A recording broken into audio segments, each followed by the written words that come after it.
बसते बसते आप आए हैं, आप सुरक्षित तो आ गए। 100%। ब्लास्ट के समय आप कहाँ थे? दुबई में था।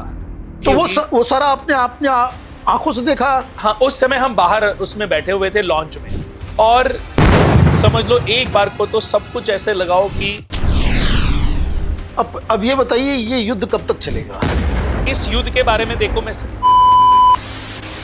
मतलब अगले 1 महीने तक अभी युद्ध चलता रहेगा? अभी 1 महीने तो अगले 15 से 20 दिन तो प्रलयकारी योग है। मतलब आप ये कहने कि युद्ध आने वाले वक्त में और भयावह। अभी देखो ये 4 डेज बहुत हानिकारक है। कि ईरान का क्या होगा इस युद्ध का? आखिर में एंड रिजल्ट क्या है? ईरान बचेगा? कि ईरान को हराना। मतलब पाकिस्तान में तख्ता पलट आपको दिख रहा है? कितनी बार, हाँ, ये स्थितियां अभी और भी भयानक हो सकती हैं। क्या हिंदुस्तान इस वॉर में इन्वॉल्व होगा, लड़ेगा? देखो अभी भारत के साथ स्थिति, तो क्या मोदी के ऊपर खतरा है? कि मोदी जी के बारे में कोई ये बात अगर बोल रहा है, मुझे तो ये समझ नहीं आ रहा है कि उसको थोड़ी बहुत भी शर्म है कि नहीं। तो ये स्थिति बनेगी अगर नेक्स्ट 4 डेज में कोई महत्वपूर्ण डिसीजन नहीं लिए गए तो नेक्स्ट।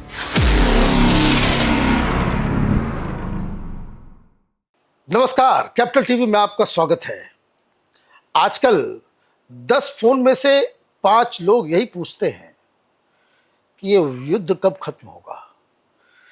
ये यूएस, ईरान, इजराइल, सऊदी अरब, यूएई, यहाँ जो रोज धमाके हो रहे हैं ये कब खत्म होंगे?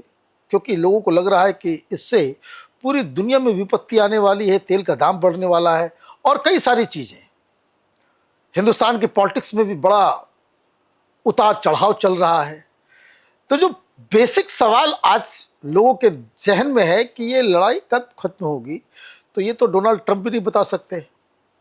खामनेई के बेटे भी आ गए हैं, वो भी कह रहे हैं अभी लड़ाई चलती रहेगी। तो हमने पूजा जी से कहा कि ज़रा पता कीजिए कि ये जो लोगों के अंदर जो जिज्ञासा जागृत हुई है कि लड़ाई के बारे में जानना है और लड़ाई खत्म कब होगी, इसका कोई टाइमलाइन बता दे। तो पूजा जी ने आज फिर से हमें इस पॉडकास्ट में आमंत्रित किया है। बिल्कुल, और हम आप सभी को भी आमंत्रित कर रहे हैं क्योंकि आज का ये पॉडकास्ट बड़ा खास होने जा रहा है। क्योंकि आज के इस पॉडकास्ट में हमारा जो कैपिटल टॉक पॉडकास्ट शो है, उसमें जब हमने कार्यक्रम की शुरुआत की थी तो वो हमारे पहले मेहमान भी थे। आप लोगों का बहुत प्यार मिला। नए वर्ष में भी हमने उनके साथ पॉडकास्ट किया, लोगों का उससे भी ज्यादा प्यार मिला। और सर ने जैसा कहा कि आज के डेट में सभी के मन में बस एक ही सवाल है कि ये युद्ध कब खत्म होगा। तो आज उस सवाल पे तो चर्चा करेंगे ही, जानने की कोशिश करेंगे ज्योतिष के माध्यम से कि जो मिडिल ईस्ट में तनाव है उस पे विराम कब लगेगा। साथ ही देश की राजनीति पे चर्चा करेंगे, पश्चिम बंगाल चुनाव को लेकर कुछ समझेंगे, राहुल गांधी की भी बात होगी, केजरीवाल की भी होगी, क्योंकि आज बहुत सारी बातें करनी है।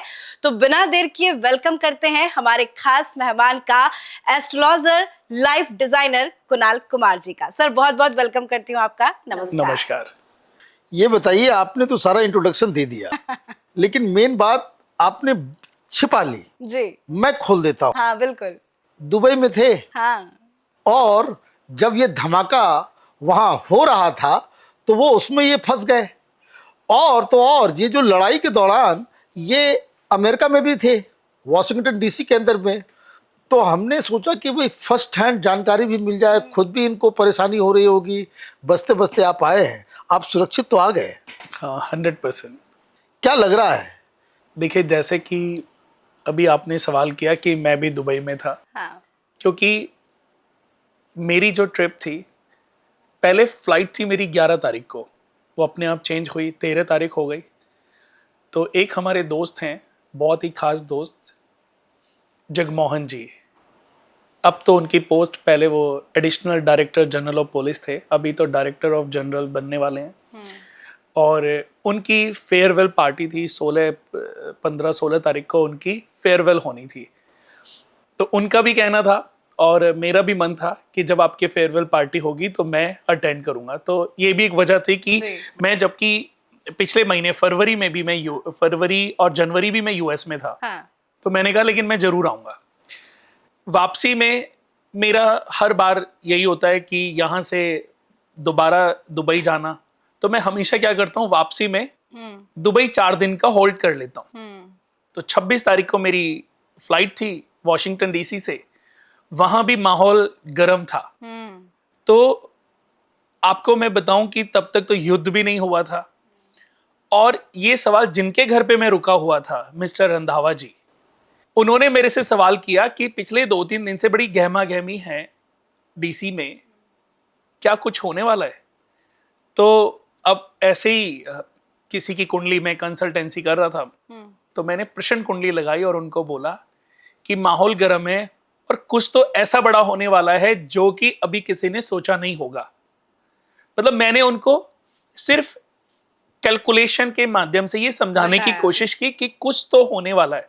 ये मुझे भी नहीं लगता था कि इतना बड़ा हो जाएगा, बट अंदेशा था, क्योंकि ये ग्रहण जो अभी जो लगा था वो इजी नहीं था। हालांकि इंडिया के ऊपर इसका प्रभाव बहुत ज्यादा नेगेटिव नहीं था, लेकिन इफेक्ट तो था।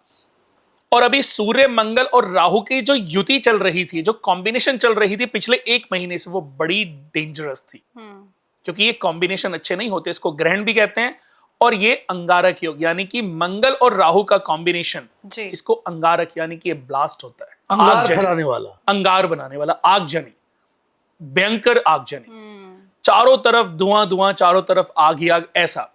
तो मैंने बोला, और मैं अपनी फ्लाइट, अब देखो 1 दिन पहले की बात है कि मेरे आने से मेरी वाइफ का फोन आया। Is a very famous astrologer, doctorate की हुई है उन्होंने, रिसर्च कर रही है, कैंसर हमने पे किया है रिसर्च कर उनके रही साथ भी है। पॉडकास्ट। अगर आप हमारे व्यूवर्स देखना चाहते हैं तो लिंक हम आपको दे देंगे, आप जाके जरूर देखिएगा। हाँ, उसने बोला कि कुणाल, मेरे को ना अच्छा नहीं लग रहा है, आप जल्दी आ जाओ। हाँ। मैंने कहा कल की तो फ्लाइट है मेरी। तो अब मैं उसको ये बताना, मैंने तो उसको बोला कि कल की फ्लाइट है, बट उसने बोला कि प्लीज अपनी ट्रिप को एक्सटेंड मत करना। तो मैंने कहा ठीक है, क्योंकि मेरी तो कल की फ्लाइट थी, बट मैंने उसको ये नहीं बताया कि मैं अभी 4 दिन दुबई भी रहने वाला हूं। मैंने ये तो बताया कि कल की फ्लाइट है, तो वो शांत हो गई कि ठीक है, अच्छा आप आ जाओ। जब मैं दुबई, अच्छा मेरे भी मन में था कि मैं, क्योंकि बहुत दिन वहां पे ना बर्फ में फंस, बहुत आइस स्टॉर्म हो रहे थे, तो बहुत बार मुझे बहुत प्रॉब्लम हो रही थी वहां पे, क्लाइंट्स के यहाँ पे जाने में प्रॉब्लम तो थी, ठंड थी बहुत ज्यादा। तो मैंने सोचा, मेरा भी मन नहीं लग रहा था कि बहुत बैक टू बैक ट्रिप चल रही थी, तो मैंने कहा कि वापस चलता हूँ। बच्चे बहुत, इस बार मैंने देखा बच्चे नॉर्मल से भी ज्यादा मिस कर रहे थे। तो मैंने, अब मुझे घर से जब निकला था तो मैंने सोचा कि काउंटर पे बात करूंगा और वो मैं उनको रिक्वेस्ट करूंगा कि मुझे डायरेक्ट फ्लाइट दे दो दिल्ली के लिए। लेकिन मैं काउंटर पे भूल गया, फ्लाइट में बैठ गया, तब मुझे याद आया। लेकिन अब कुछ हो नहीं सकता था, क्योंकि मेरा ट्रांजिट था, तो मेरा लगेज तो मुझे बाहर पिक करना ही करना था, हो ही नहीं सकता था। हाँ। अब मैंने कहा चलो, अब बाहर 1 दिन 2 दिन का काम करके मैं वापस चेंज करा लूंगा। हाँ। और अगले दिन ही ये गहमा गहमी हुई। उसके अगले दिन वॉर चालू हो गई, जो कि देखने में, क्योंकि ये देखो, जब ये प्रश्न कुंडली मैंने लगाई थी तो ये मैं जानता था कि कहीं ना कहीं कुछ तो ऐसा भयानक होने वाला है जिसके बारे में अभी हम नहीं सोच पा रहे हैं। आपको तो सीधे इंडिया आ जाना था, कहाँ आप दुबई चले गए? 100% इंडिया आ जाना था, लेकिन कभी कभी क्या होता है, काम का प्रेशर ऐसा होता है, लोगों की मीटिंग ऑलरेडी जो अपॉइंटमेंट थी उनका, कि मैंने कहा चलो एकदम हो सकता है कि 2-4 दिन आगे पीछे मैं 2 दिन में काम करके। ब्लास्ट के समय आप कहाँ थे? दुबई में। पहला मैं हुआ दुबई में था। और आपको बता दूं कि एक ब्रिस्क का क्लब है, is a very big club, palm Jumeirah की साइड, जहां पे वो ब्लास्ट हुआ, जो मिसाइल ब्लास्ट होकर के उसके कुछ टुकड़े गिरे थे, जिसकी वजह से काफी आग लगी थी। जी।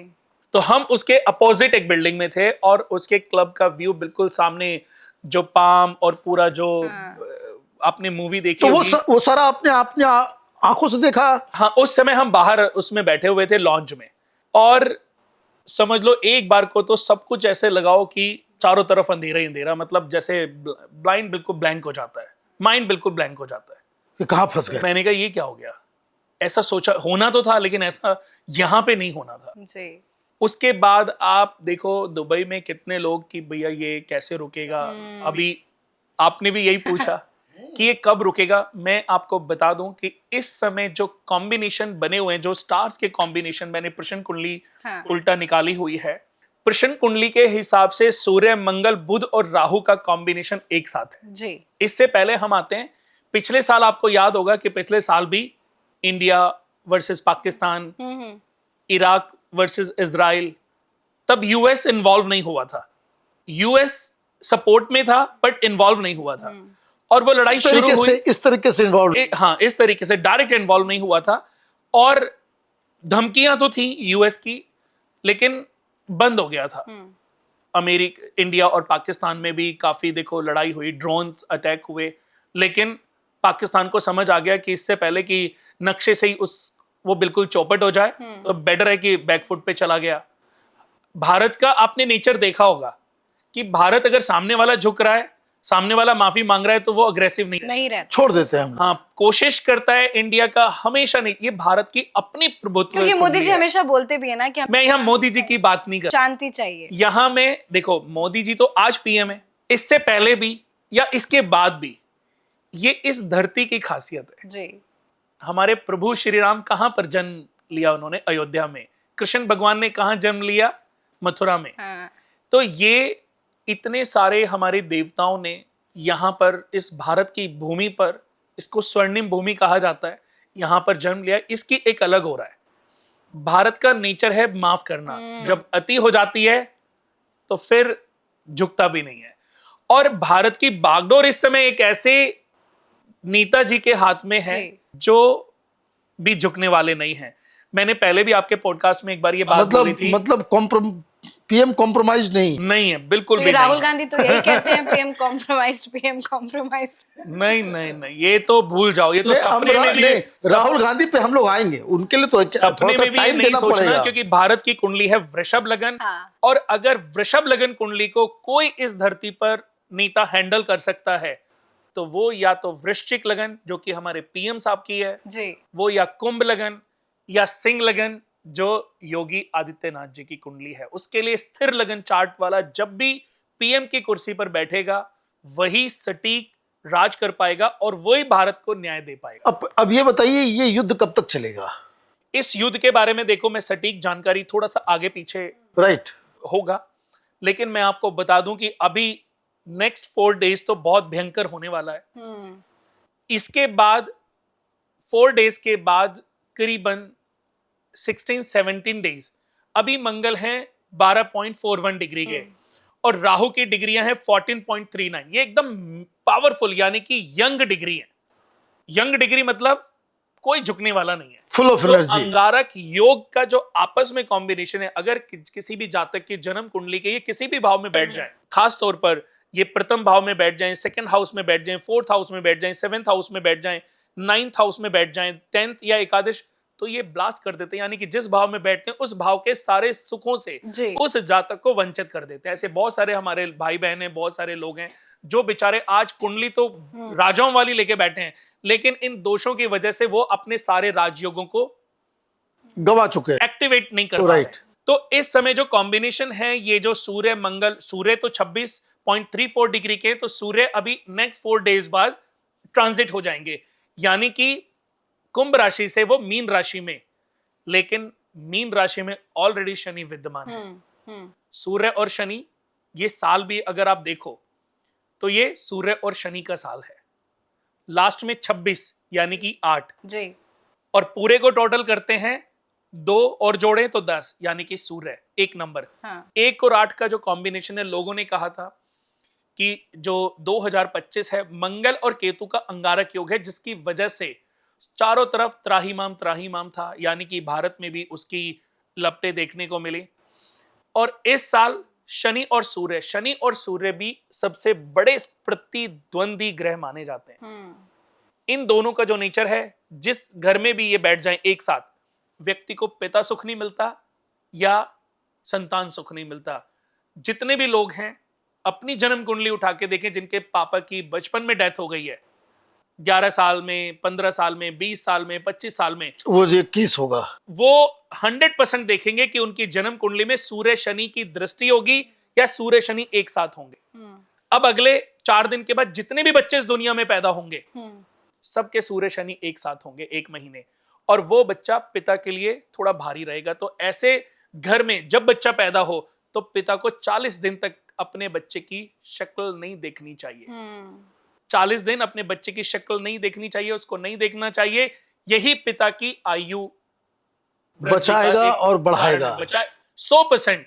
आप इतिहास उठा लीजिए, आप भूगोल उठा लीजिए, आप राजा महाराजा उठा लीजिए, आप देवी देवता उठा लीजिए, जिस भी राजाओं के घर में जब बच्चे पैदा होते थे तो पहले वो अपने ये राजपुरोहित कितने को, तारीख तक चलेगा?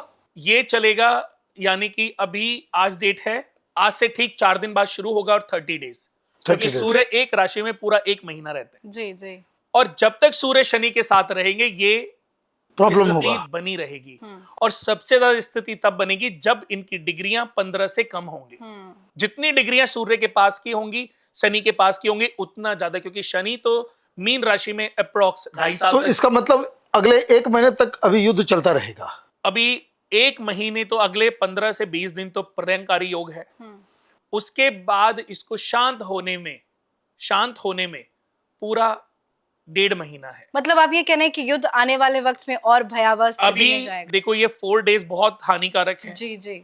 और इस महीने के अंदर अंदर, यानी कि आप 30 मार्च तक लगा लीजिए एक अप्रोक्स आइडिया, कि हो सकता है ईरान के साथ कुछ और बड़ी कंट्री उसके सपोर्ट में आ- जुड़ जाएं। इसलिए नहीं कि उसको सपोर्ट, सबको ऑयल का लालच है, सबके अंदर यहां पर अपने बेनिफिट हैं। अभी डर इसलिए है, आपने देखा है कि रशिया ने भी और चाइना ने भी कितनी थ्रेटनिंग दी कि अगर ये युद्ध करो नहीं तो, लेकिन कोई भी सपोर्ट करके अब ये बताइए मुझे रुकावट नहीं कर रहा। कि ईरान का क्या होगा इस युद्ध का, आखिर में एंड रिजल्ट क्या है? ईरान बचेगा? देखो ईरान की मैंने कुंडली को थोड़ा सा, क्योंकि जो भी स्थिति मेरे को नजर आई प्रश्न कुंडली के हिसाब से भी मैंने देखा कि ईरान को हराना आसान नहीं है, मुश्किल है। बहुत कुछ गंवा बैठेगा।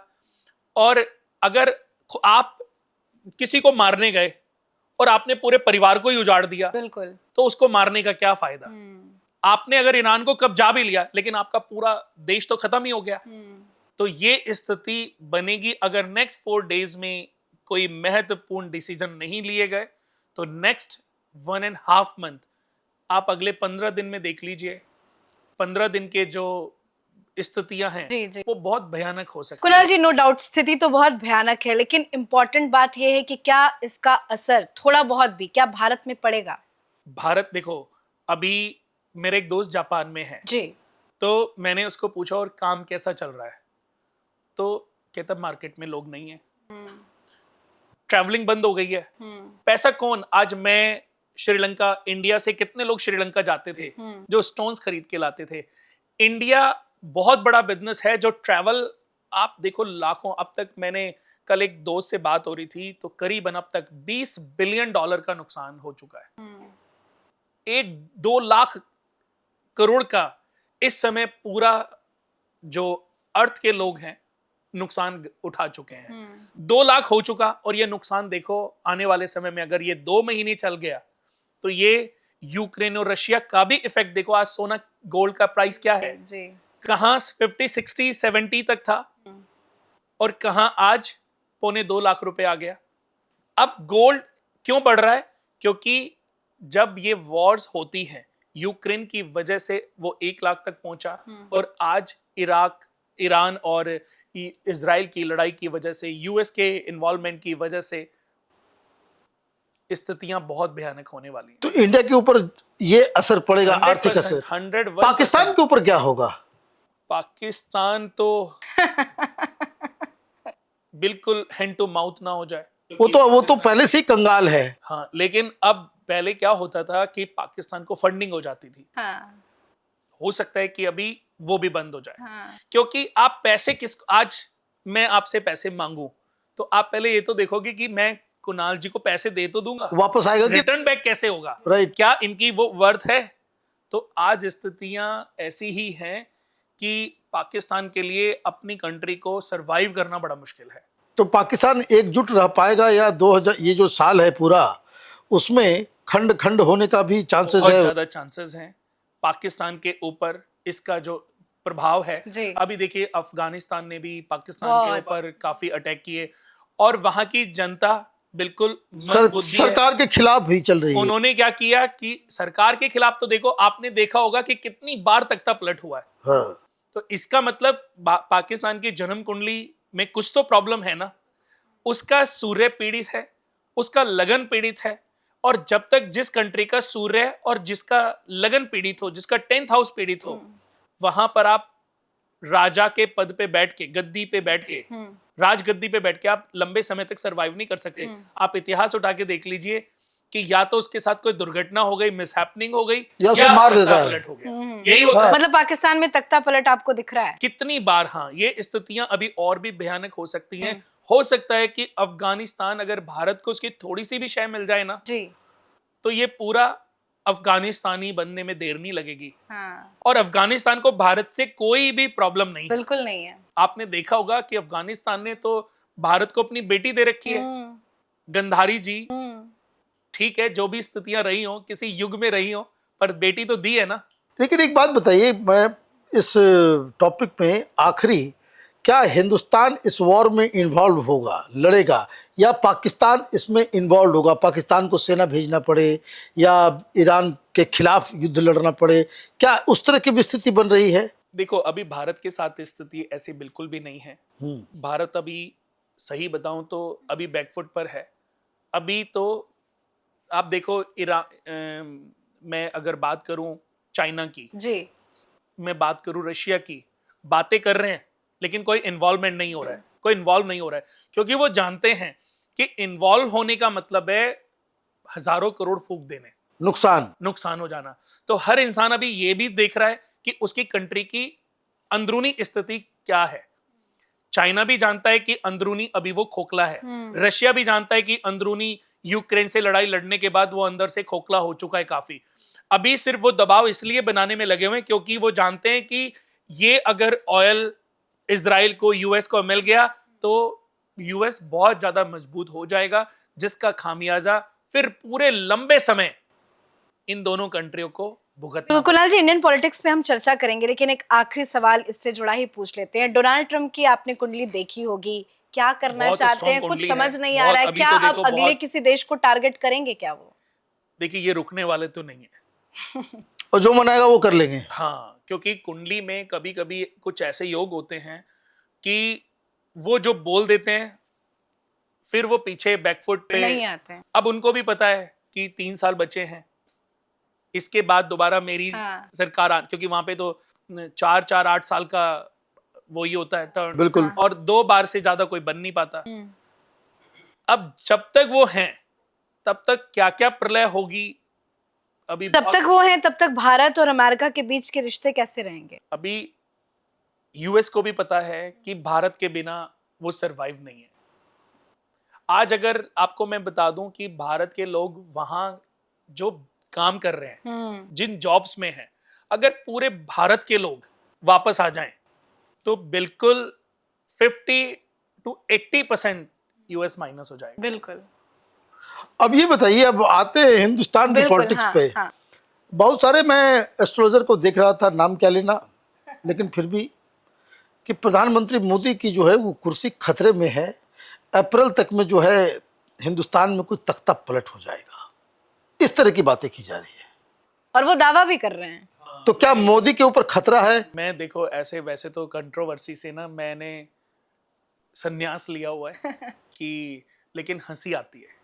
हंसी क्यों आती है?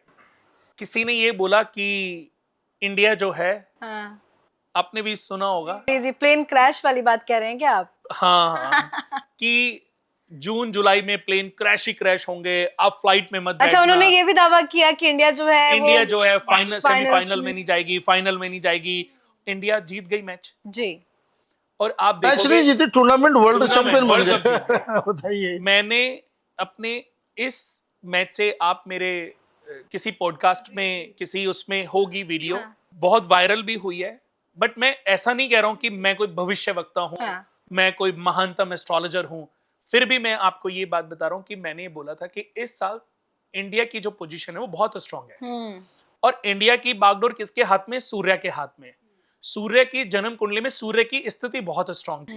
उन्होंने जो डिसीजन लिए, ये इसमें देखो, भारत की अपनी ऑरा थी, टीम के प्लेयर की अपनी ऑरा थी जी। लेकिन सूर्य के डिसीजन की भी बहुत महत्वपूर्ण भूमिका थी, क्योंकि आप कब क्या डिसीजन लेते हैं, कभी कभी लास्ट की बॉल भी निर्णय बदल देते हैं। बदल देती है। बिल्कुल। लेकिन सूर्य की कुंडली को देखने के बाद, भारत की कुंडली को देखने के बाद मुझे ये मैच 100% सूर्य इंडिया के पक्ष में आता हुआ दिख रहा था। और मैंने यही बोला, मैं जानता था कि इंडिया जीतेगा, पर फिर भी मैंने बोला कि मुझे इंडिया के पक्ष में ये मैच आता हुआ दिख रहा है। मैं जानता था, पर मैंने भविष्यवाणी नहीं करी, क्योंकि मैं जानता हूं कि मैं मनुष्य हूं। आपने गुरु वशिष्ठ ऋषि का नाम सुना है? बिल्कुल। बिल्कुल। गुरु वशिष्ठ कौन थे? रामचंद्र जी के गुरु। राजा दशरथ के गुरु।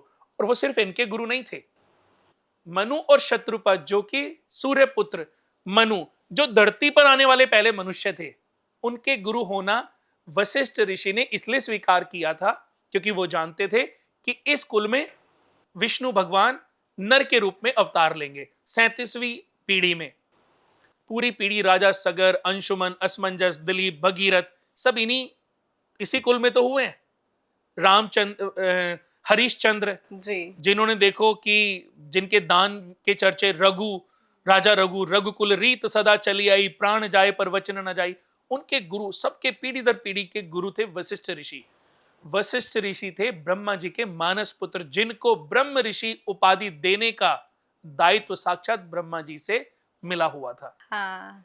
विश्वामित्र ने उनके हाथ से ब्रह्म ऋषि की उपाधि, क्योंकि वशिष्ठ ऋषि से मिलनी थी, इसलिए उन्होंने कभी वो पदवी, क्योंकि ये देंगे इसलिए उन्होंने कभी ग्रहण नहीं की, क्योंकि उनकी आपस में पटती नहीं थी। हाँ। तो मैं यहां पर ये बताना चाह रहा हूं कि वशिष्ठ ऋषि, जो कि इक्वल टू गॉड थे, वो भी जानते थे कि रामचंद्र जी 14 वर्ष का वनवास जाएंगे और रावण को मारेंगे, अपनी लीलाएं जिसके लिए उन्होंने जन्म लिया है उनको पूर्ण करेंगे, और ये राज्याभिषेक उनका नहीं होगा, उनको वनवास जाना पड़ेगा। तब भी उन्होंने डेट निकाली थी। जी हाँ। राज्याभिषेक की, राज्य तिलक की, रामचंद्र जी के अभिषेक की डेट निकाल के दी थी कि इस दिन हम रामचंद्र जी का, राम का अभिषेक करेंगे। वो जानते थे, पर वो अपनी मर्यादा में रहे। आज लोगों को क्या हो गया है, 4 किताबें पढ़ी नहीं कि आप लग गए भविष्यवक्ता बन गए। AI। इस पूरी धरती पर मैं आपको बता दूं, इस पूरी धरती पर किसी को भी 2, 3, 4, 5% से ज्यादा की नॉलेज नहीं है।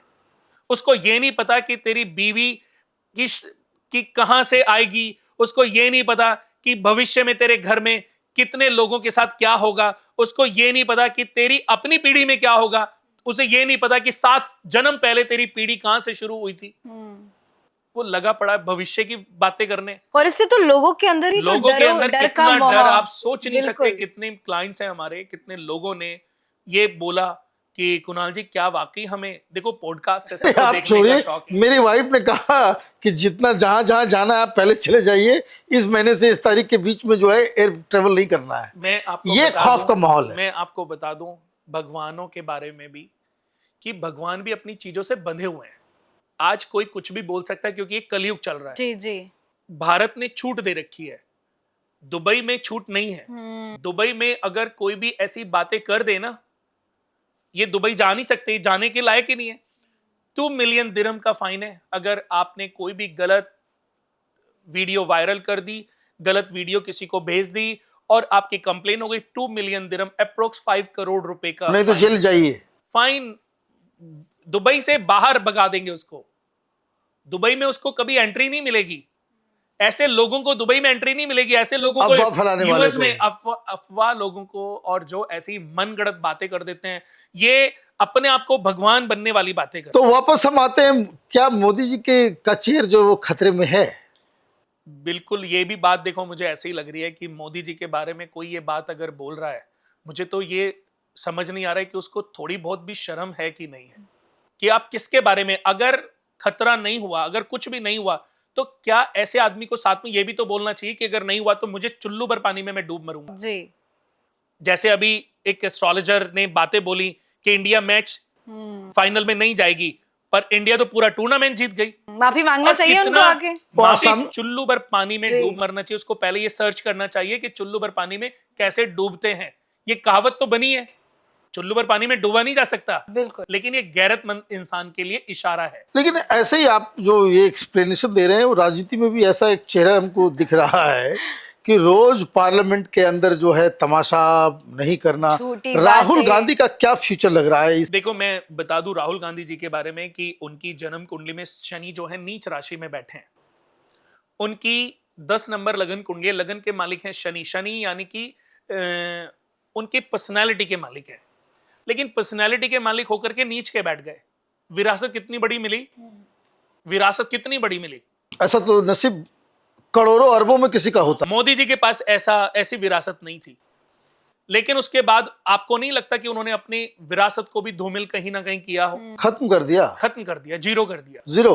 तो मैं ये नहीं मैं यहां पर राहुल गांधी जी के अगेंस्ट नहीं हूं, बट मैं ये बोलता हूं उनको ऐसी भी किसी भी अपने जो चापलूस लोग हैं ना, सबसे पहले उस टीम का खंडन कर देना चाहिए। वैसे मेरा पर्सनल मानना ये है कि अच्छा आदमी है, उनको एंजॉय करना चाहिए, विदेश पार्टी वगैरह घूमना करना चाहिए। चाहिए, विदेश में समय बिताना चाहिए। राजनीति उनके बस की नहीं। अपनी फैमिली के साथ रहना चाहिए। Right, family. राजनीति में रहे भी, अच्छा, ये लेकिन राजनीति में फैमिली ऐसे की बात लोगों कहाँ से आई? ये आपने ही एक पिछली बार सवाल भी किया कह था। चुके हैं। मैं इसलिए, क्योंकि मुझे बहुत सारे लोगों ने फोन किया भाई कि ये क्या है मामला। लगन उन फिर से मैं वो सवाल करता हूँ, शादीशुदा है राहुल गांधी? जब उनकी जन्म कुंडली देखते हैं ना, तो जो उनका वीनस है जी। वो 7th हाउस में बैठा है। जिसका भी वीनस 7th हाउस में बैठ जाए, उसके मल्टीपल अफेयर भी हो सकते हैं। शादियां तो ऐसा हो ही नहीं 100% सकता, है। ऐसा हो ही नहीं सकता कि शादी ना हो रखी हो, बच्चे ना हो रखे हो। बच्चे भी हैं। 100% ये आज वो जानते हैं। लेकिन उस रिश्ते को वो मेंटेन कर पाएंगे क्या? चलेगा हाँ, रिश्ता? रिश्ता चल रहा है, रिश्ता आगे भी चलेगा आपके क्या? कहने से और मेरे कहने से टूटने वाला नहीं है। आगे भी चलेगा? राजनीति से वो जरूर संन्यास ले लेंगे। हाँ। देखो, इस सत्र में, अगले सत्र में वो मेहनत करेंगे। अगर उनको लगा कि मेरा यहाँ पर दाल नहीं गलने वाली है, वो फिर अपनी फैमिली में, उनका पैसे की कोई कमी नहीं है, फिर वो बिल्कुल अपनी फैमिली में जाके एंजॉय करेंगे। इसके और नेक्स्ट के बाद कांग्रेस पूरी ट्रांसफॉर्म होगी, यानी कि पूरी चेंज होगी। नरेंद्र मोदी जैसे कोई अध्यक्ष होंगे, अमित शाह जी जैसे कोई पार्टी के सूत्रधार बनेंगे। मतलब कांग्रेस में ट्रांसफॉर्मेशन आएगा, बहुत बड़ा नया आएगा। कांग्रेस बने। ऐसा 2029 के कि बाद। जो गांधी परिवार का नहीं होगा, बिल्कुल आउट एक पार्टी बनेगी। और मैं आपको यह भी बता दूं कि आने वाले समय में ये जो छोटी छोटी पार्टियां हैं, ये सब आपस में सिर्फ 2 पार्टियां होंगी, सब में विलय होंगी या समाप्त हो जाएंगी। तो ये कांग्रेस पार्टी 2029 के बाद ये सारे 29 ट्रांसफॉर्मेशन।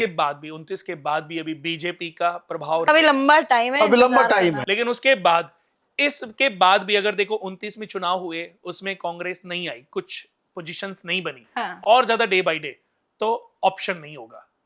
आज देखो सोनिया गांधी जी भी बेचारी कितनी एज हो गई है उनकी, बिल्कुल कैंसर जैसी बीमारियों से या परेशानियों से वो पीड़ित रही है। बेचारी को बहू का सुख भी नहीं मिल रहा है। नहीं है, वो लेना नहीं चाहती। ये जो माया है ना राजनीति की, गद्दी की, देखो उन्होंने कितनी कोशिश करी कि गद्दी पे वो बैठ जाएं, जी। पर क्या आपको नहीं लगता लोगों ने बैठने दिया? ये भारत के सिंहासन की गद्दी है। हाँ। सही बात है। यहाँ एरा गहरा कोई बैठ नहीं सकता। यहाँ वही बैठेगा जिसकी ओरा स्ट्रांग होगी। मैंने फिर बताया आपको कि कांग्रेस को ट्रांसफॉर्म किस तरीके से करना है, वो भी एक अच्छा एस्ट्रोलॉजर से पहले इनको समझना पड़ेगा। जी, जी। कैसे समझना पड़ेगा? नरेंद्र मोदी जी को अभी तक कोई हरा तो नहीं पाया ना, नहीं। हटा तो नहीं पाया ना। आपने देखा होगा कि इनके जो विरोधी थे आज कहां हैं? अंदरूनी खत्म। जो षड्यंत्र रचने की कोशिश करते सब थे, खत्म। सब गायब हो गए। सब गायब हो गए। जिसके मन में थोड़े से भी कटु विचार थे ना, जी। वो अपने आप नेस्तो नाबूद होते चले गए। क्या इसी तरह का जो उसको कह सकते हैं कि भविष्य आप योगी आदित्यनाथ में भी? मैं अभी, आपने मेरी पूरी बात नहीं सुनी, तो अभी इसका तोड़ वो ढूंढ नहीं पाए। हाँ। मोदी जी का तोड़ तो ढूंढ नहीं पाए। हाँ। अब 29 में मैं जानता हूं कि मोदी जी को हटाना इम्पॉसिबल है। हो सकता है 29 में भी मोदी जी ही गद्दी पे बैठे, लेकिन मोदी जी चाहेंगे कि, मोदी जी का नेचर बहुत अच्छा है, उनकी ओरा बहुत लेकिन अच्छी है। आपने मोदी जी की कुंडली कई बार देखी है, इसी से जुड़ा सेकंड, मेरा एक सवाल है। मैं बस एक लाइन खत्म कर देता हूं कि मोदी जी अब जब 2029 आएगा तो वो स्वेच्छा से इस गद्दी को छोड़ देंगे। यही सवाल मैं पूछने वाली थी, आपने जवाब दे दिया। हाँ, स्वेच्छा से वो इस गद्दी को छोड़ेंगे और उसके बाद वो अपने बाद आई नो हाँ। कि वो एक ऐसे ही व्यक्ति को इस गद्दी पर बिठाएंगे जो इसकी प्रभुता को, इसकी शक्ति को समझ सके। तो वो व्यक्ति कौन और हो सकता आज वो जानते हैं है?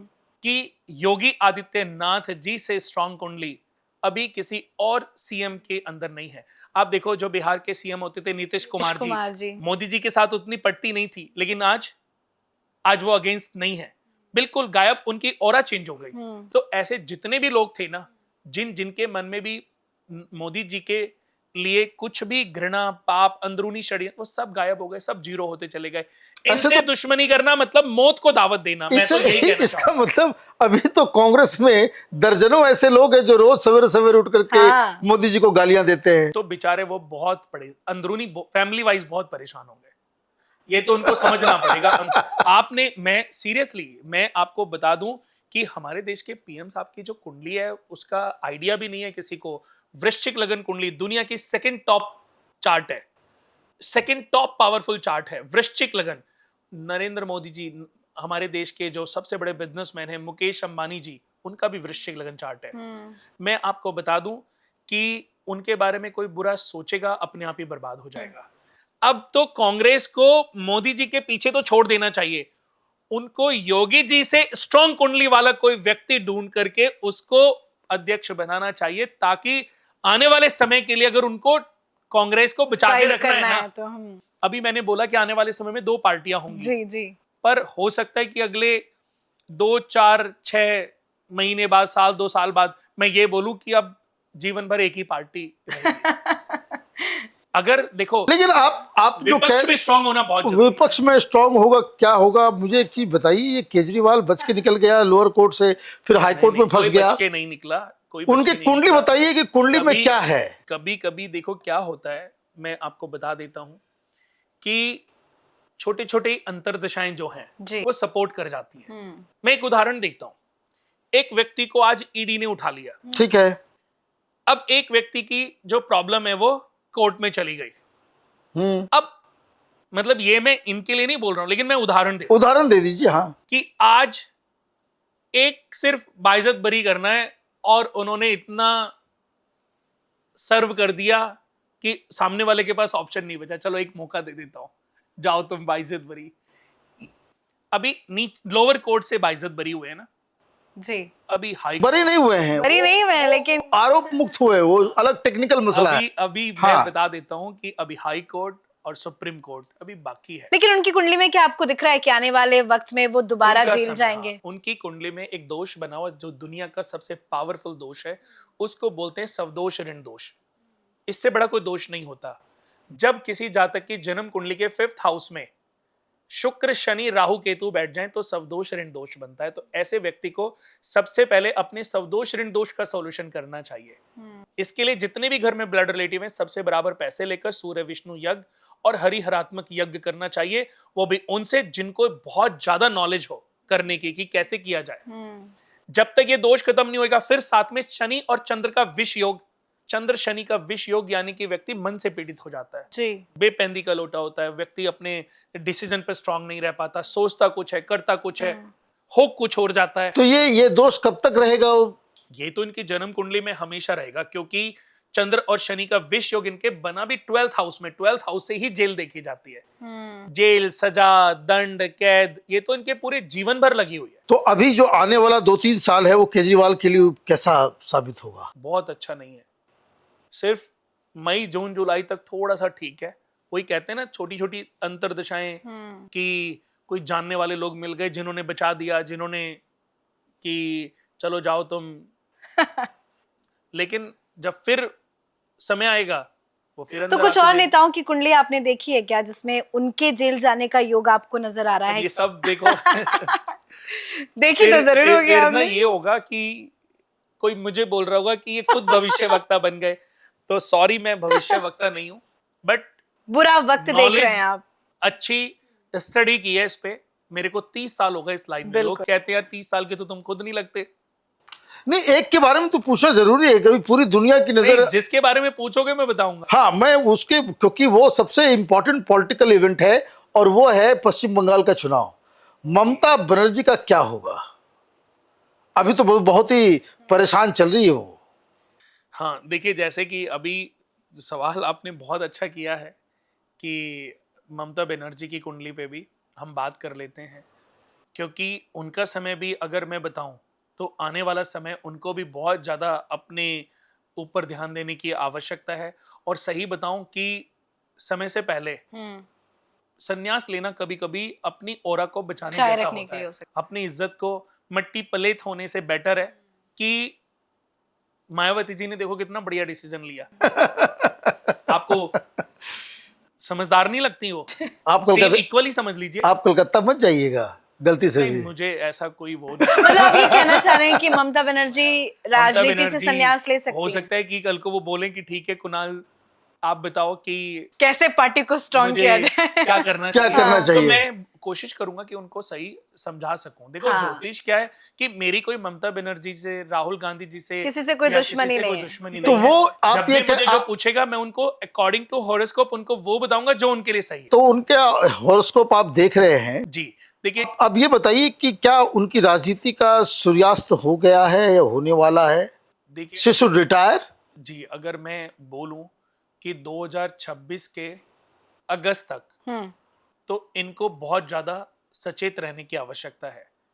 इनके साथ कोई मेजर प्रॉब्लम ना हो उसके लिए अपनी हेल्थ का ध्यान रखने की इनको नीड है अभी। आप देखो एक आपने सुना होगा जयललिता, उनकी एज थी लेकिन प्रॉब्लम तो किसी के साथ ऑल ऑफ सडन भी आ सकता कभी भी हो सकती है। तो जब आपके ग्रह आपको सपोर्ट नहीं करते तब आपको ये ध्यान देना बहुत आवश्यक होता है कि मुझे अभी किस चीज पे ध्यान देना चाहिए। तो वो अभी डिस्ट्रैक्ट हैं। जब आपका समय अच्छा नहीं चल रहा है ना, जब आपका समय खराब चल रहा है, तो समय सिर्फ एक तरफ से खराब नहीं होता, हर चारों तरफ से खराब होता है, है। लेकिन तो उनका अभी तो बहुत ही स्ट्रांग हॉरोस्कोप हुआ करता था। देखो कुंडली तो आज भी मेष लगन कुंडली है, चर लगन कुंडली है। आपने काल पुरुष का नाम सुना है? कौन? जो कली थे, धरती पर आने वाले पहले पुरुष। कलयुग, सतयुग, त्रेता युग, द्वापर युग और कलयुग। कलयुग में सबसे पहले किसका आगमन हुआ था? कली का। जी। कली को सबसे पहले किससे भिड़े? राजा परीक्षित से। तो राजा परीक्षित ने उनको 3 जगह दी थी जहां पर मांस मदिरा का सेवन होता हो, स्त्रियों का अनादर होता हो और बाद में रिक्वेस्ट करने पर उन्होंने स्वर्ण में जगह दी। जी। वही उनके लिए मुसीबत का कारण। डिसीजन राजा परीक्षित का था लेकिन मुसीबत का कारण कि बुद्धि को ऐसे भ्रष्ट किया कि उन्होंने एक तक्षक जाति का नाग एक ऋषि के गले में डाल दी। लंबी कहानी है लेकिन अभी मैं शॉर्टकट में बता रहा हूं। उन्हीं ऋषि ने श्राप दिया कि इसी सांप से के ठीक 7वें दिन काटे जाने से तुम्हारी मृत्यु होगी और तुम्हारे कुल का अंत होगा, फिर प्रलय होगी। जब वो घर आए उन्होंने जैसे ही अपना मुकुट उतारा उनको सब याद आ गया कि ये मेरे से तो बहुत पाप हो गया। वापस गए, माफी मांगी। राजा परीक्षित थे अर्जुन के पौत्र और बहुत ही महान धनुर्धर थे। जी। कृष्ण भगवान की स्पेशल कृपा थी जी। उनके ऊपर। तो माफी मांगी लेकिन अब होनी को कोई टाल नहीं सकता था। हाँ। तो उन्होंने 7 दिन भागवत कथा करी और राजा वो तक्षक जाति के सांप ने, और यही तक्षक जाति का सांप जब दिल्ली इंद्रप्रस्थ बना था, अर्जुन ने एक बाण से सभी नागों को यहां से भगा दिया था। तब से तक्षक जाति की शत्रुता पांडु वंश से चली आ रही है। तो इन्होंने बहुत कोशिश करी। तो ऐसे ही जब समय आपके अनुरूप ना हो तो आपको अपने ऊपर फोकस करना चाहिए। तो अभी उनका जो समय जब अच्छा था, स्ट्रॉन्ग कुंडली थी, काल पुरुष कुंडली है उनकी, तो उन्होंने देखो कितने साल अकेले राज किया पूरी क्या नाम है बंगाल में। अगर उनको कांग्रेस की सही सपोर्ट मिल जाती तो वो भी बताऊं कि ऐसा भी हो सकता था कि पीएम की गद्दी, हालांकि ये गद्दी उनको कभी एक्सेप्ट नहीं करती लेकिन वहां तक पहुंचने की उनकी क्षमता थी। कुंडली के अकॉर्डिंग में बात राइट। लेकिन अभी जो इनके ऊपर दशा चल रही है, शनि की दशा, महादशा, शनि के अंदर लास्ट में जो अंतरदशा है, शनि कहते हैं ना न्याय के देवता है, और शनि की दशा के बाद इनके ऊपर जो दशा आएगी वो आएगी बुध की। और बुध की दशा मेष लगन कुंडली में कारक नहीं होती। वृश्चिक लगन वो चाहे मोदी जी के ऊपर भी आएगी कल को।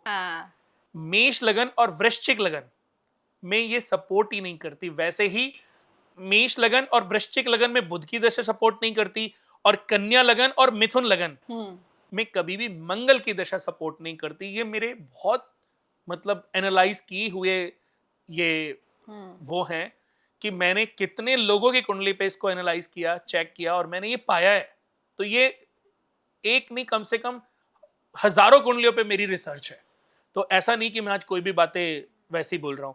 तो इस समय उनको अगर अच्छा, देखो पैसे की कोई कमी नहीं होगी, बिल्कुल नहीं। बढ़िया अपना एक कोई घर महल बनाए, अपनी जिंदगी कितनी बच्चे बच्चे बच्चे तो उनके नहीं। कोई है नहीं, रिश्तेदार हैं, पैसा। किसी ने बोला कि ये मेरा घर, मैंने पूछा कि तुम्हारा अपने कितने घर है, कह रहे अरे कुणाल जी वो देख रहे हो, ये मेरा घर है, ये भी मेरी प्रॉपर्टी है, ये मेरा प्लॉट है, यहाँ पर मेरा प्लॉट है, यहाँ पर मेरी इतनी एकड़ जमीन है, इतनी एकड़। उसने 5 मिनट हो गए ये बताते बताते। फिर मैंने पूछा आपकी एज कितनी है? हाँ। तो उन्होंने बोला 67 साल हो गई। मैंने कहा कितनी एज है आपकी पूर्ण? हाँ। कह रहे अगर सही चला तो 80-90 है। हाँ। मैंने कहा इसका मतलब आप भी जानते हो ना कि प्रॉपर नहीं है। एस्ट्रोलॉजी तो ये बताती है कि 120 साल। हाँ। लेकिन आज की जो हमारा खान पीन, बिल्कुल। जो हमारे अंदर ईर्ष्या भाव है, जो हमारे अंदर द्वेष भावना, जो हमारा नेचर बन चुका है, लोगों को नीचा दिखाना, फालतू की बातें करना, हमने अपनी एज को घटा लिया। 60, 70, 80, 90 तो बहुत बड़ी बात है, उसको तो बहुत बड़ा मानते हैं। तो ऐसे ही अब एज कम हो गई, तो मैंने पूछा ये शरीर आपका अपना है कितने साल? 10-20 साल और बचा है।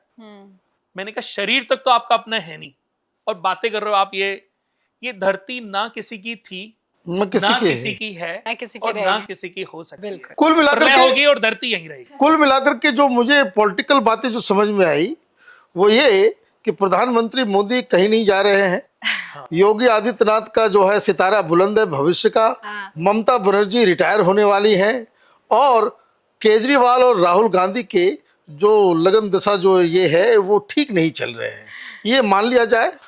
ये पूरी कहानी है, और युद्ध अगले 2 महीने तक उसके चलने के आसार हैं। इस पाकिस्तान महीने की थोड़ा भी ज्यादा उल्टी प्रॉब्लम गिनती रहेगी, शुरू। अगले महीने थोड़ी सी शांति आएगी। पड़ने के आएगी। चांसेस हैं। और इसका कोई असर ज्यादा भारत पर नहीं होगा। भारत के ऊपर नहीं पड़ेगा। देखो थोड़ी सी फाइनेंशियली प्रॉब्लम तो आएंगी, वो तो पूरी और दुनिया को आ रहा ऐसा है, कुछ खास वो तो आ ही फाइनेंशियली रहा है। प्रॉब्लम तो आएंगी।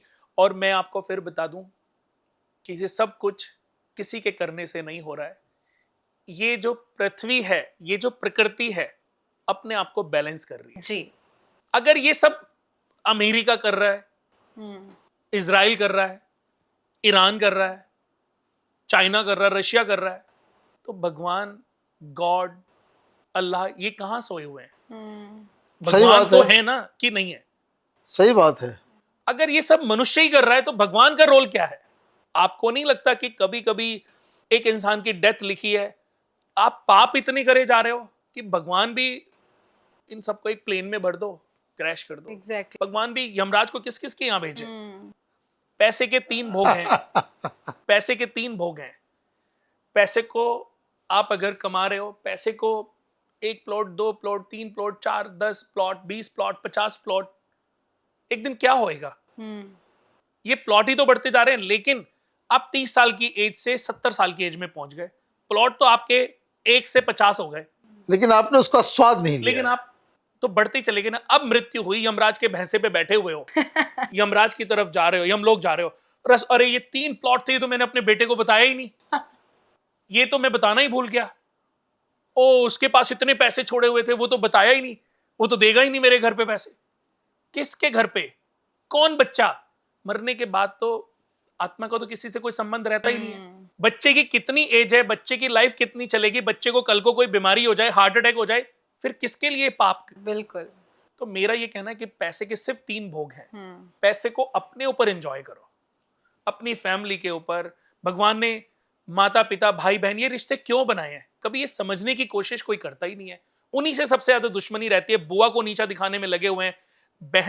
बहन के लिए खुशियां खरीदनी है ना, तो बुआ की केयर करो। बेटी को माला माल करना है ना, तो बहन का ध्यान रखो। और अगर बेटी को राजकुमारी बना के रखना है ना, तो पत्नी को पलकों पे बिठा के रखना शुरू कर दो। जिसने मेरी बातों को समझ लिया वो आज एंजॉय कर रहा है। पैसे के फिर वहीं आते हैं, 3 भोग हैं। पैसे को अपने ऊपर एंजॉय करो, अपनी फैमिली पे एंजॉय करो, जरूरतमंद लोगों के काम उसको लाओ। जी। ये पहला भोग है। दूसरा भोग है हद से ज्यादा दान करते जाओ। आप अपने भविष्य को, अपनी पीढ़ियों को, अपने वंश को अपग्रेड करोगे। पैसे का दान करो। कर्ण ने क्या किया? पैसे जितना कमाया सब दान किया। तीसरा, पैसे का विनाश होता है और ये पैसा ही आपका विनाश कर देता है। ये पैसा ही आपकी मृत्यु का कारण बन जाता है। ये पैसा ही आपके बच्चों की नजर में, आपके 4 बच्चे चारों ही आपस में एक दूसरे को लड़ मरे। हाँ। पॉन्टी चड्ढा जी के भाई पहले गरीब होते थे, बहुत गरीब होते थे। पॉन्टी चड्ढा और उनके ब्रदर में एक 70 एकड़ 50-60 हजार करोड़ की प्रॉपर्टी के मालिक कितने रुपए के प्लॉट के लिए लड़े? 70 करोड़ का एक प्लॉट था, उसके लिए लड़े, एक दूसरे को गोली मारी ऑन द स्पॉट, आगे पीछे डेथ हो गई। अब मैं आपको यह बता दूं कि उनके कम से कम 10-20 हजार करोड़ तो लोगों ने जहां थे गायब हो गए, बेटे को दिए ही नहीं। उनकी लाइफ में क्या प्रॉब्लम है, आई नो, मतलब ये टीवी पे मैं बता नहीं रहा हूं, लेकिन आज खुश नहीं है, फैमिली लाइफ से सुख नहीं है, सुखी नहीं है, हर चीज में प्रॉब्लम्स है। तो ये पैसा भी कभी कभी बहुत देसी लैंग्वेज में कहते हैं और बहुत नॉर्मल लोग भी कहते हैं कि ज्यादा हाय हाय पैसा के लिए नहीं करना। और बहुत ही अच्छी बात इन्होंने आखिर में जो है इस बात को कह दी। बहुत सारे दर्शकों को जो है उनका ज्ञान चक्षु भी वो खुलेगा कि पैसे के पीछे जो है उतना ज्यादा भागने की जरूरत नहीं है जिंदगी में। चलिए, बहुत बहुत धन्यवाद। कांग्रेस को तो देखो आने वाले समय में हाँ। योगी जी की कुंडली को समझना चाहिए, अपने सारे पंडितों को, नहीं तो मुझे बुलाओ नंबर हम दे देंगे। और फिर एक ऐसा व्यक्ति ढूंढो जिसकी ऑरा योगी जी की ऑरा से मिलना तो मुश्किल है, क्योंकि और अभी उसमें काफी वक्त भी लगेगा। इनका फोन नंबर जो है 10 जनपद तक पहुंचाया जाए कि ताकि जो है इनसे जो है कोई कंसल्टेशन जो है वो हो जाएगा। बहुत ऐसे कैबिनेट मिनिस्टर हैं, बहुत सारे ऐसे सांसद हैं, बहुत ऐसे राज्य मंत्री हैं, आईएएस, आईपीएस, आईआरएस तो पता नहीं सैकड़ों हजारों होंगे जो बहुत अच्छे क्लाइंट हैं। तो ऐसा नहीं है कि मैं भी, देखो जैसे किसी ने बोला कि आपका मंगल नीच का है, लोग दुनिया उपाय में लगी हुई है ना। हाँ। मेरे बहुत अच्छे ऐसे तो कई दोस्त हैं, लेकिन आईपीएस हैं। मैं किसी का भी मंगल खराब हो, मैं कहता हूँ चलो तुम्हें, अगर कोई मेरे क्लोज है तो मैं कहता हूँ चलो मैं चाय पिला के लाता हूँ, तुम्हारा मंगल ठीक कराता हूँ आज।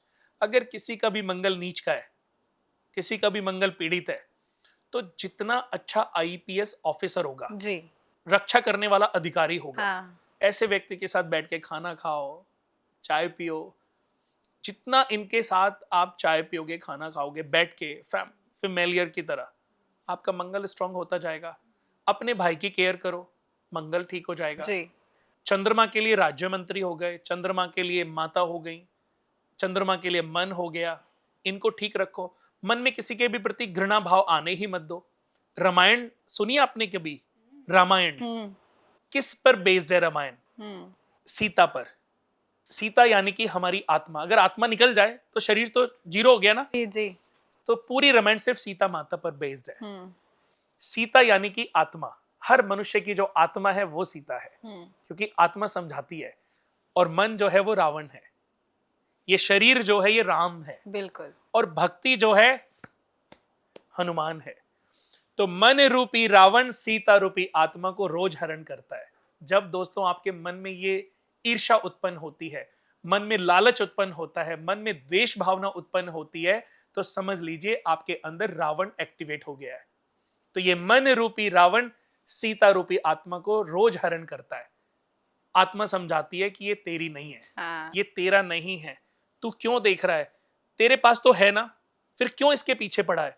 घर पे बीवी है, फिर भी आपको 10 अफेयर करने हैं। तो मन रूपी रावण सीता रूपी आत्मा को रोज हरण करता है।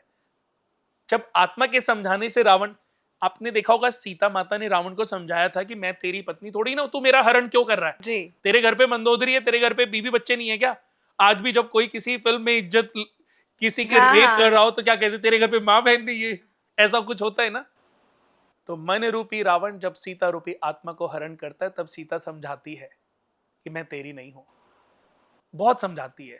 लेकिन जब मन की समझ में नहीं आता, यानी कि रावण नहीं समझता, तब ये राम रूपी पुरुष इस भक्ति रूपी हनुमान की मदद से मन रूपी रावण से सीता रूपी आत्मा को मुक्ति दिलाता है। यही रामायण का सार है। और यही मैं अपने सभी दर्शकों को समझाने की कोशिश करता रहता हूँ। बिल्कुल, बहुत अच्छी जानकारी दी आपने। बहुत बहुत धन्यवाद कुणाल जी, आप आए और एक बार फिर से आपने हमारे व्यूवर्स की दिल की बात को बताई है। बहुत बहुत धन्यवाद सर। नमस्कार। तो दर्शकों, आपका भी बहुत बहुत धन्यवाद जुड़ने के लिए। और अगर आपके मन में भी कुछ सवाल है, और सबसे बड़ी बात कि अगर आप कुणाल जी से मुलाकात करना चाहते हैं, अपॉइंटमेंट लेना चाहते हैं, बातचीत करना चाहते हैं, तो आपके स्क्रीन पर नंबर मिल जाएंगे। और अगर आप देश में नहीं रहते हैं, विदेश में रहते हैं, किसी भी देश में रहते हैं, तो उसके जरिए भी आप कॉन्टैक्ट कर सकते हैं जो नंबर से, क्योंकि कुणाल जी अलग अलग देशों का दौरा भी करते रहते हैं। तो कोई भी परेशानी हो, समस्या हो, कॉल कीजिए और अपनी परेशानियों से मुक्ति पाइए। उम्मीद करते हैं कि आज का पॉडकास्ट आपको बहुत अच्छा लगा होगा। कैसा लगा है कमेंट जरूर कीजिएगा। देखते रहिए कैपिटल टीवी। नमस्कार।